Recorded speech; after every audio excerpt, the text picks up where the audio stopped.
সুপ্রিয় দর্শক শ্রোতা, আমরা এই মুহূর্তে আজকের যেখানে দাঁড়িয়ে আছি এটা হলো আপনাদের সকলের সুপরিচিত এবং আমার জেলার পরবর্তী জেলা যশোর জেলার সাগরদাড়ি গ্রামে।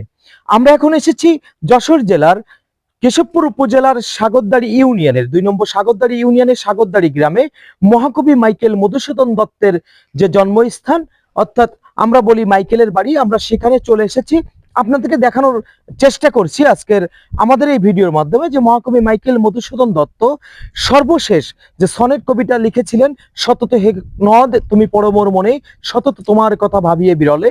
এই কবি, সেই কবির জন্মস্থান মহাকবি মাইকেল মধুসূদন দত্তের জন্মস্থান সাগরদাড়ি গ্রামে।